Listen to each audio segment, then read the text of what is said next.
사랑하는 여러분, 우리가 이 세상을 살아가면서 맑은 눈을 갖는 것 참 축복입니다. 저는 오늘 여러분들이 영적인 눈이 띄어지시기를 주의 이름으로 축원합니다. 유대인들은 눈을 대단히 소중하게 생각을 했습니다. 최초의 인간들에게 문제가 된 것도 역시 이 눈이었습니다. 에덴 동산에 선악과가 탁 심어져 있습니다. 하나님 말씀하셨습니다. 절대 에덴 동산의 중앙에 있는 선악과는 따먹지 말아라. 그런데 아담과 하와가 이 선악과를 보고 마귀의 꾀임에 넘어가 결국 선악과를 범해서 그들은 죄인이 되었고 에덴 동산에서 추방이 되었습니다. 사랑하는 여러분, 이 눈이 바른 것과 거짓된 것을 또한 진실과 비진실을 나누게 됩니다. 인생이 성공하느냐 실패하느냐라는 문제도 그가 어떤 눈을 가졌느냐에 따라서 달라질 수 있다라는 거죠. 그래서 성경의 지혜자는 전도서 12장 3절에서 눈을 뭐라고 그랬습니까? 창이라고 그랬습니다. 창. 전도서 2장 14절에서는 지혜자는 눈이 밝고 우매자는 어두움에 다니거니와 그랬습니다. 눈이 이렇게 중요하기 때문에 유대인들은 메시아가 와서 한 일 중에서 가장 중요한 것 중에 하나가 바로 뭐냐? 맹인의 눈을 뜨게 하는 것이다. 누군가가 와서 이 사람이 맹인의 눈을 뜨게 했다면 그 사람은 메시아다, 이렇게 다 기대를 하고 있었다라는 거죠. 사랑하는 여러분, 사실 우리 예수님은 사람들의 눈을 뜨게 하기 위해서 이 땅에 오신 분입니다. 믿습니까 여러분? 육신의 눈뿐만이 아니라 정신적인 눈, 영적인 눈을 뜨게 하려고 하늘의 영광의 보좌를 버리고 이 땅에 오신 분이 예수님이다라는 거죠. 본문은 예수라는 사람이 나타나서 날 때부터 소경이 된 자의 눈을 뜨게 했다는 그런 사건입니다. 유대인들은 이 사건을 보고 엄청 당황해했습니다. 사랑하는 여러분, 맹인이 눈을 떴다면 그 동네에, 그 가정에, 그 친척들에게 얼마나 큰 축복입니까? 축하해야 될 일이고 기뻐해야 될 일이지요. 여러분의 가족 중에 누가 맹인인데 눈을 떴다, 이거는 정말 축하받을 일입니다. 그런데 유대인들, 바리새인들은 지금 당혹해가지고 이 일을 어떻게 처리하지? 정말 너무나 다른 모습을 우리가 볼 수 있다라는 사실입니다. 사실 날 때부터 맹인이었던 사람이 예수님을 만남으로 눈을 뜨게 된 것은 정말 즐겁고 잔치할 만한 그런 일이지요. 그래서 메시아가 오시면 소경의 눈을 뜨게 하신다는 것이 하나님의 약속 아닙니까 여러분? 그런데 유대인들을 보십시오. 눈을 뜨게 된 맹인을 데리고 어디로 갔습니까? 바리새인들에게 갔어요. 뭐 하려고? 안식일을 어겼다고 고발하러 간 것입니다. 맹인이 눈을 떴는데 고소고발 사건이 일어났어요. 너무나 안타깝죠.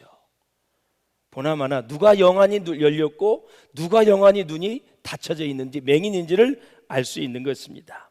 16절을 한번 보실까요? 시작. 이 사람이 안식일을 지키지 아니하니 하나님께로부터 온 자가 아니라 하며 그랬습니다. 맹인이 기적적으로 광명의 세계를 볼 수 있는 놀라운 기적이 일어났습니다. 이후 여호와를 막론하고 이것은 잔치해야 될 일입니다. 축하해야 될 일이고 축제를 열어야 됩니다. 그런데 본문을 보니까 잔치 대신에 여기서 시비가 붙었고 논쟁이 붙었습니다.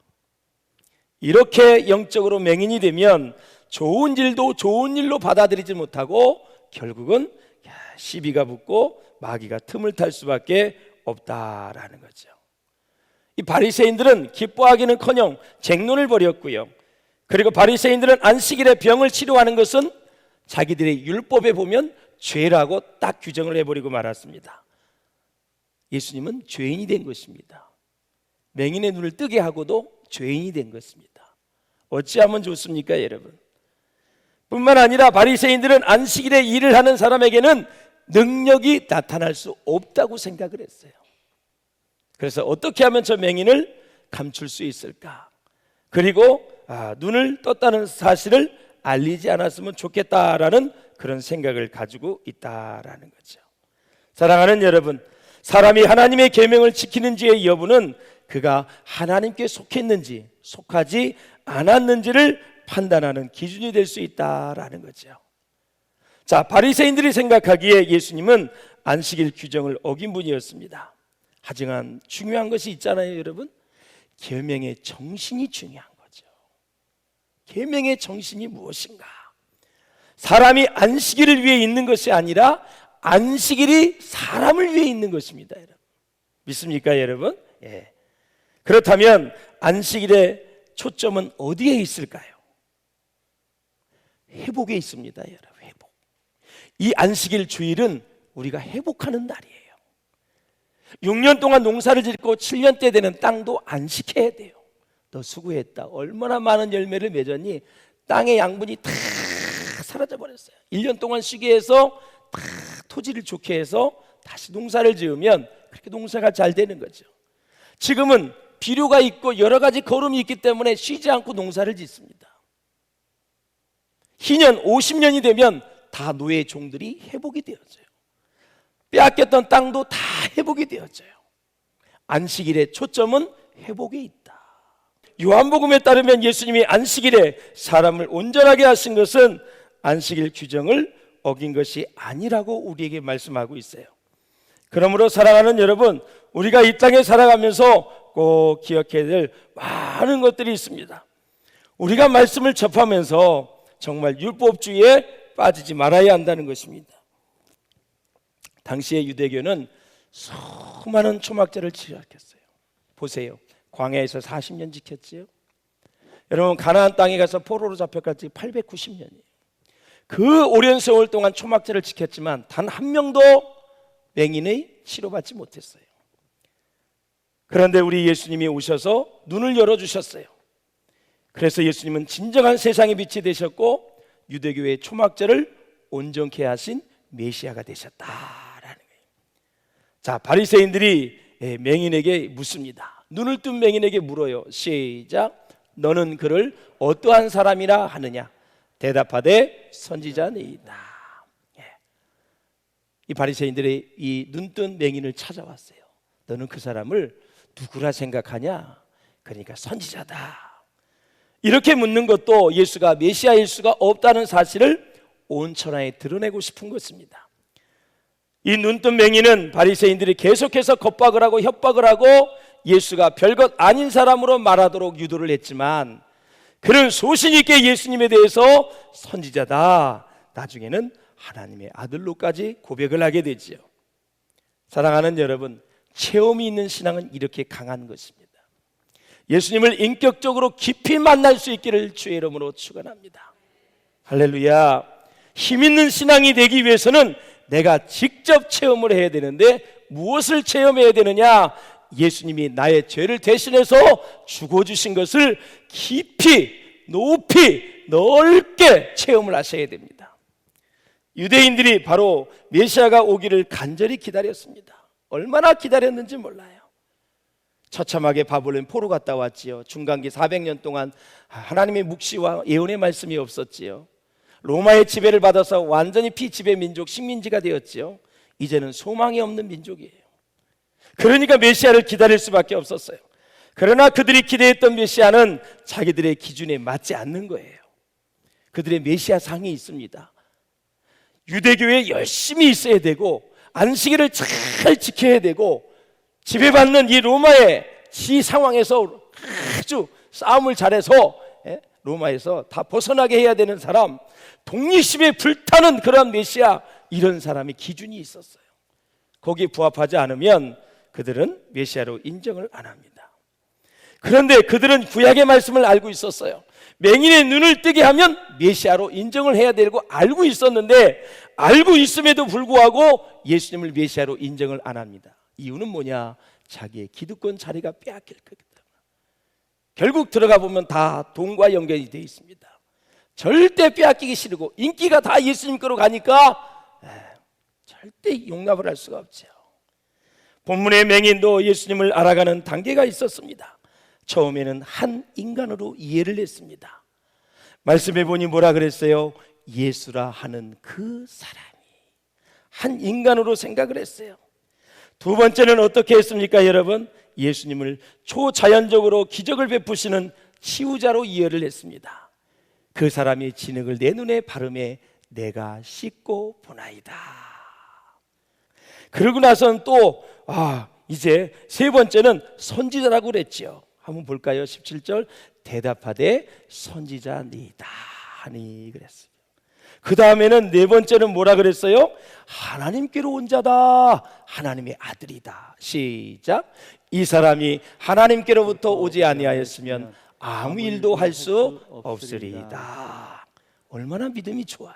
예? 다섯 번째는 뭐라고 표현하고 있어요? 주라고 표현하고 있어요. 시작. 이르되 주여 내가 믿나이다 하고 절하는지라. 주라는 것은 나의 왕, 나의 하나님, 내 인생의 전부, 나의 주님, 이 뜻이에요. 제자들이 썼던 단어가 주여. 이 맹인도 결국 제자들의 반열에 같이 들어가서 믿음의 고백을 하는 아름다운 모습을 볼 수가 있어요. 뭐가 좀 안 된다고 그래서 아이고 하나님 없어, 그러지 마시길 바랍니다. 여러분이 하는 일이 안 돼도, 슬픈 일을 만나도, 고통의 일을 만나도, 시련과 환난이 있어도 여전히 하나님은 살아계셔요. 주님은 우리와 함께 하시는 거예요. 더 아프고 슬픈 자, 애로운 자를, 고통스러운 자를, 고난당하는 자를 하나님은 더 가까이 하시는 거예요.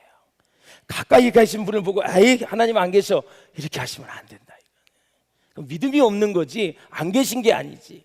내가 안 계신다고 말을 해도 그분은 창조주 하나님으로 여전히 존재하세요. 여러분을 도우신다라는 거예요.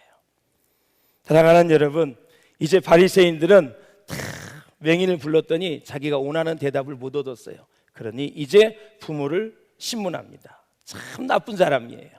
예, 가서 축하하고 케이크 사가지고 가서 얼마나 그동안 힘들었냐고 하면서 축하해요 축하해요 이렇게 해야 되는데 신문을 하고 있어요. 지금 야 너는 어떻게 생각하느냐. 그 부모들이 그래요. 뜬 것을 아는데 어떻게 떴는지는 나는 알 수가 없습니다. 결국은 회피해요. 신앙 고백도 안 해요. 나도 딸이 셋이 있지만 내 세 딸이 다 맹인이었다가 눈을 떴다면 참, 바리새인들이 와서 물었을 때 예수님이 떴잖아요, 메시아가 뜨게 했잖아요, 이렇게 얘기하는 게 좋을 텐데 그렇게 대답을 하지 못했어요. 그 이유가 있었어요. 사랑하는 여러분, 바로 이 예수 그리스도를 주라 시인하고 하나님의 아들이라고 시인하는 자는 다 출교하기로 결정했기 때문에 그래요. 사랑하는 여러분, 그렇습니다. 인간의 상식은 자주 하나님을 포기합니다. 참된 신앙은 모든 경우에 하나님을 귀하게 선택을 합니다. 인간의 상식, 이 맹인의 부모는 하나님을 그냥 포기했어요. 혹시나 출교되면 그 당하는 어려움 때문에. 그런데 참된 신앙은 손해가 와도 모든 경우에 하나님을 귀하게 선택하는 거예요. 이걸 놓쳤어요. 어마어마하게 죽을 때 후회했을 거예요. 내 아들을 고쳐주신 분이 천지를 지으신 여호와 하나님 메시아인데, 그 메시아가 내 아들을 눈을 뜨게 해줬는데 그 맹인의 부모가 나였는데 내가 그분을 부인했다니 얼마나 후회했을까요? 100년을 살아도 죽고 10년을 살아도 죽고, 남자로 태어나도 죽고 여자로 태어나도 죽어요. 아무리 출세와 부귀영화를 누려도 죽고 가난하게 살아도 죽어요. 죽음 이후에 주님을 생각해야지요. 우리를 기다리시는 주님을 생각해야지요. 주는 그리스도시요 살아계신 하나님의 아들이라 고백한 베드로의 고백처럼, 도마의 고백처럼 주는 나의 하나님이십니다. 성령으로 그가 가슴이 뜨거워져서 영안의 눈이 열려지니 예수가 보인 거예요. 나의 하나님이십니다. 여러분, 고난이 와도 시련이 와도 고백할 건 제대로 하시기를 주의 이름으로 축원합니다. 그 돈줄 없어지면 불편한 건 사실이에요. 사업이 망하면 너무너무 힘든 건 사실이에요. 그러나 우리의 영혼을 저 천국으로 인도해서 영원히 함께 하실 우리 하나님은 놓치면 안 된다라는 사실이에요. 세상 일 다 잘 돼요? 병에 걸릴 수도 있어요. 여러분의 지금 몸에 무슨 병이 숨어 있는지 몰라. 그래서 지금 요즘에 기도할 때는 제가 그래요. 주여 우리 집사님, 장로님, 권사님 숨어 있는 질병까지도 치료하여 주시옵소서. 질병이 숨어 있을 수 있단 말이죠. 그 병도 주의 능력 가운데 치료받을 수 있기를 주의 이름으로 축원을 드립니다.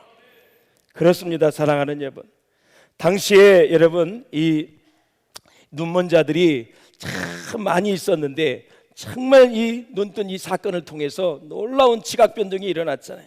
그런데 이 두 번째 이 맹인을 찾아온 바리새인들이 물어요. 야, 진짜 어떻게 눈이 뜨여졌냐? 자꾸 물어. 그러니까 내가 아까 얘기를 했는데 왜 나를 찾아옵니까? 당신도 예수님의 제자 되기를 원합니까? 아주 반박을 해버렸어요. 자꾸 묻는 거 보니 관심이 많은 것 같은데 내가 좀 얘기 좀 해줄까요? 예수님의 제자 되기를 원한다고?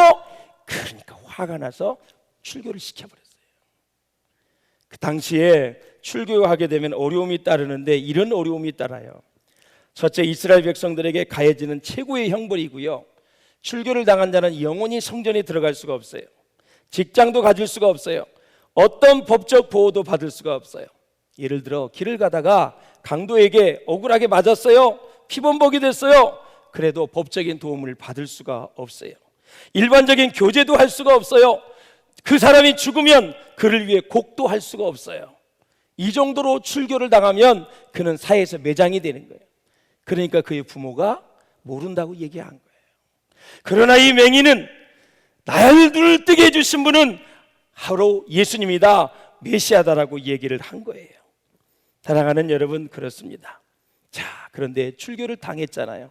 그런데 그 사람을 그만 놔둘까요? 예수님은 아홉 마리를 놔두고 잃은 양 한 마리를 위해서 찾아서 헤매셨어요.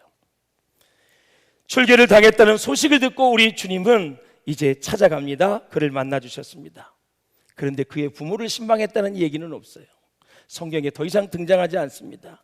참으로 불행한 사람이에요. 또한 불행한 사람, 부자 청년이 있지요.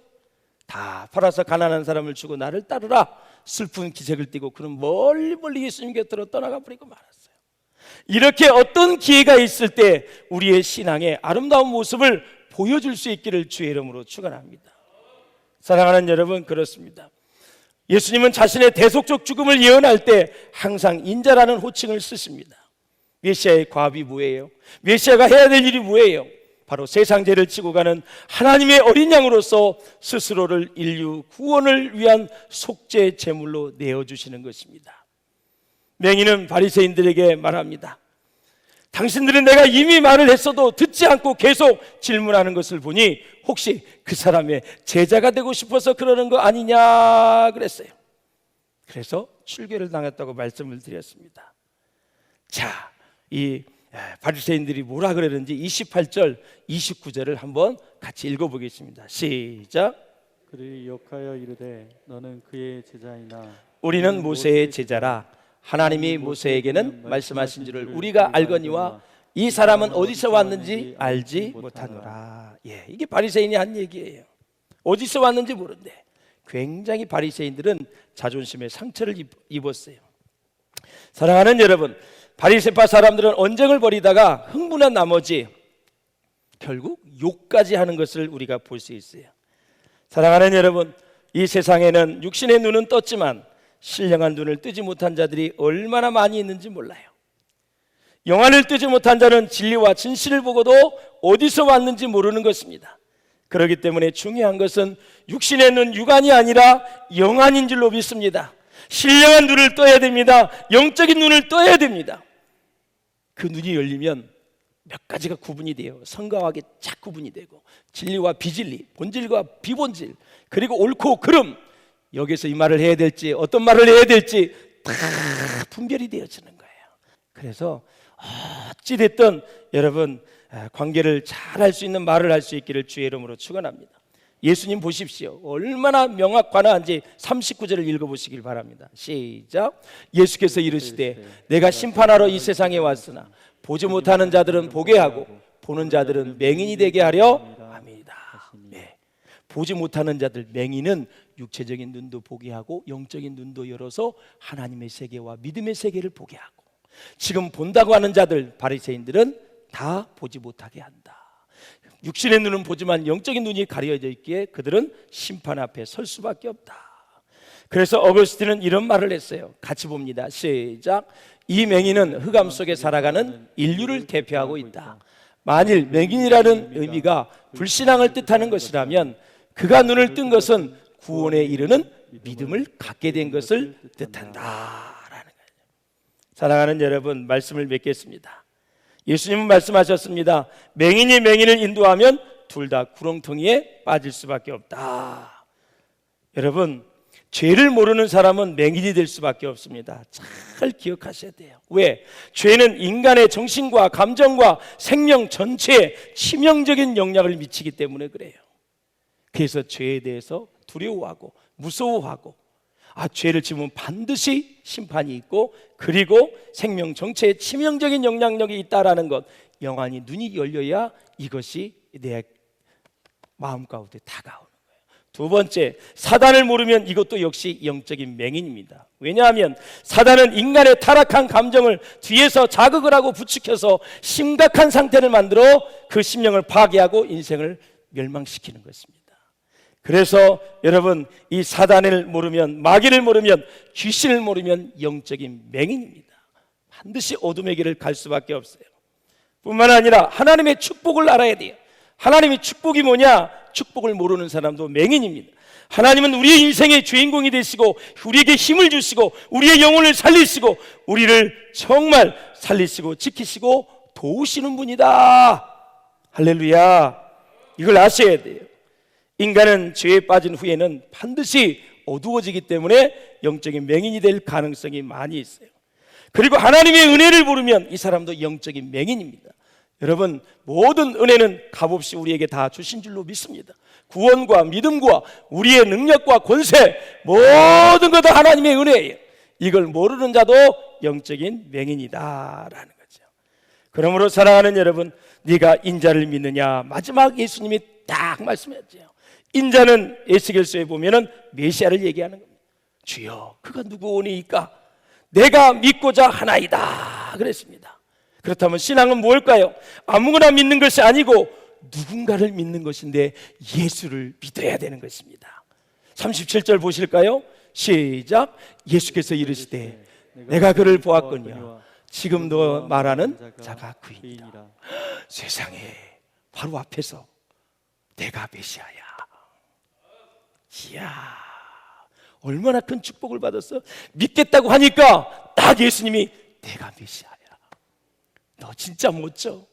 너 눈 뜬 것도 멋지지만 영원의 눈이 열려서 야, 메시아 구세주를 바라보다니 큰 축복을 받았다. 그러면서 이 41절에 예수님이 딱 맹인의 손을 들어주고 바리새인들은 심판합니다. 읽고 마칩니다. 시작. 예수께서 이르시되 너희가 맹인이 되었더라면 죄가 없었으려니와 본다고 하니 너희 죄가 그대로 있느니라. 바리새인들이 너희가 맹인이라고 얘기했다라면 죄가 없었을 거고, 그리고 눈을 떴을 거고, 영원의 눈을 떠서 메시아를 보았을 텐데 너희가 못 보면서도 본다고 하니 너희는 여전히 맹인이고 죄가 너희 가운데 있다라는 거예요. 오늘 이 말씀을 생각하면서 사랑하는 여러분, 우리의 영안은 어느 정도인지, 그리고 우리 모두가 다 예수를 만나서 그 예수를 믿고 우리 영안이 활짝활짝 열릴 수 있기를 주의 이름으로 축원을 드립니다. 우리가 영적인 맹인에서 고침을 받으려면 하나님의 음성을 들어야 되고 성령의 인도하심 받아야 되고, 여러분, 하나님의 말씀에 붙들림을 받고 그 말씀이 깨달아져서 주님을 신뢰할 때 우리의 영안의 눈이 계속 열리게 될 줄로 믿습니다. 이러한 복이 여러분 가운데 영원하시기를 주의 이름으로 축원합니다.